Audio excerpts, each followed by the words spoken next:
کے ساتھ میں ہوں ثنا صفدر اور آپ دیکھ رہے ہیں جی اے نیوز۔ مسلم لیگ نون کے رہنما عطا تارڑ کا کہنا ہے کہ میاں نواز شریف کی تمام قانونی رکاوٹیں دور ہو گئی۔ نجی ٹی وی چینل کے پروگرام میں گفتگو کرتے ہوئے عطا تارڑ نے کہا کہ نواز شریف کی تاحیات نااہلی کی سزا کو قانون سازی کے ذریعے 5 سال کی نااہلی میں تبدیل کیا جا چکا ہے۔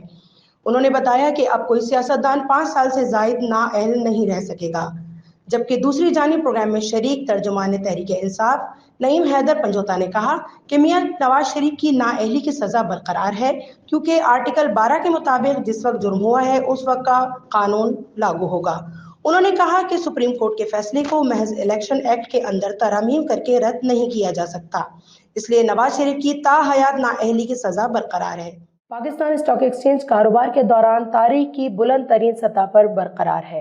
پاکستان اسٹاک ایکسچینج میں گزشتہ ایک ہفتے سے تیزی دیکھی جا رہی ہے اور 16 نومبر کو 100 انڈیکس پہلی بار 57,000 کی سطح عبور کر گیا، جبکہ 22 نومبر کو بھی مارکیٹ میں تیزی دیکھی گئی اور کاروبار کے اختتام پر 100 انڈیکس 827 پوائنٹس بڑھا اور کاروبار کے اختتام پر 58,198 پر بند ہوا۔ آج جمعرات کے روز بھی پاکستان اسٹاک ایکسچینج میں کاروبار کے آغاز سے ہی تیزی دیکھی گئی اور 100 انڈیکس 309 پوائنٹس اضافے سے 58,507 پر پہنچ گیا۔ کاروبار کے دوران 100 انڈیکس 588 پوائنٹ اضافے کے ساتھ 58,786 پوائنٹس کی بلند ترین سطح پر ہے۔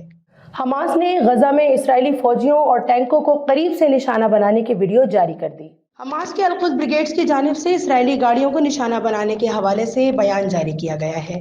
القدس بریگیڈز کا کہنا ہے کہ انہوں نے شمالی غزہ کے 5 علاقوں میں آنے والی 11 اسرائیلی فوجی گاڑیوں کو کامیابی سے نشانہ بنایا۔ القدس بریگیڈز کے مطابق شمالی غزہ کے علاقے الزیتون، تل الحوا، الشاطی، شیخ رضوان، جوہر و دیق میں اسرائیلی فوجی گاڑیوں کو نشانہ بنایا گیا ہے۔ دوسری جانب امریکی سینٹ کا کہنا ہے کہ آج صبح یمن میں حوثیوں کے علاقے سے آنے والے متعدد ڈرونز تباہ کر دیے، جس میں امریکی عملہ اور جہاز محفوظ رہے۔ ادھر اسرائیلی حملے میں لبنان رکنی پارلیمنٹ کے بیٹے سمیت حزب اللہ کے 5 ارکان شہید ہو گئے، جبکہ وائٹ ہاؤس کا کہنا ہے کہ امریکی صدر نے اسرائیلی وزیر اعظم سے گفتگو میں لبنان سرحد اور مغربی کنارے میں صورتحال پر امن رکھنے پر زور دیا ہے۔ کینیڈا امریکہ سرحد پر نیاگرا فال کے قریب ریمبو برج پر گاڑی میں دھماکہ ہوا، جس کے نتیجے میں 2 افراد ہلاک ہو گئے۔ میڈیا رپورٹس کے مطابق دھماکہ امریکی حدود میں ہوا۔ واقعے کے بعد ریمبو برج ٹریفک کے لیے بند کر دیا گیا۔ کینیڈین وزیر اعظم جسٹن ٹروڈو نے پارلیمنٹ کو آگاہ کرتے ہوئے واقعے کو سنجیدہ صورتحال قرار دے دیا۔ مزید خبروں اور اپڈیٹس کے لیے دیکھتے رہیے جی اے نیوز۔ جیو، سچ کے سنگ۔